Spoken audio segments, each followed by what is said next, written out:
लोकशाहीचा बुलंद आवाज, रिपब्लिकन वार्ता, महाराष्ट्र.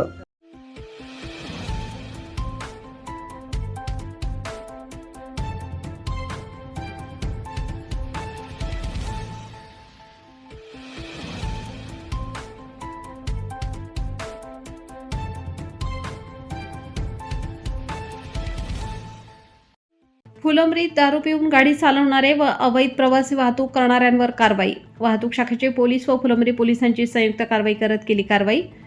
फुलंब्री येथे दारू पिऊन वाहने चालवणारे व अवैध प्रवासी वाहतूक करणाऱ्यांवर वाहतूक शाखेच्या पोलिसांनी व स्थानिक पोलिसांनी कारवाई करत 55 गुन्हे दाखल केले आहेत.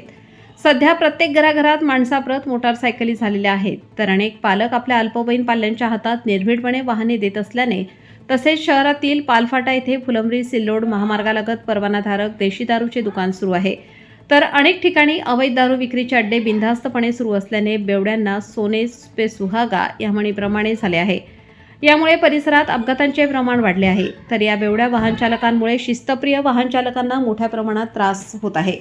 याची दखल घेत शहरात व पालफाटा येथे महामार्गावर छत्रपती संभाजीनगर ग्रामीण वाहतूक शाखेच्या वतीने व फुलंब्री पोलीस यांच्या संयुक्त कारवाई करत 55 गुन्हे दाखल करण्यात आले आहेत. सदरील अवैध प्रवासी वाहतूक व ड्रंक अँड ड्राईव्ह करणाऱ्या इस्मांवर कारवाई छत्रपती संभाजीनगर ग्रामीण वाहतूक शाखेच्या वरिष्ठ अधिकाऱ्यांच्या मार्गदर्शनाखाली वाहतूक शाखेचे पोलीस अंमलदार श्रीकांत दांडगे, सूर्यकांत पाटील व पोलीस ठाण्याचे मसलकर अनंत पाचंगे, पोलीस वाहन चालक ज्ञानेश्वर चाटे यांनी केली आहे. रिपब्लिकन वार्ता Maharashtra वृत्तवाहिनीसाठी Aurangabad Marathwada उपसंपादक Akbar Shah.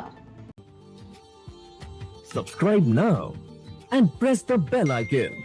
Never miss an update.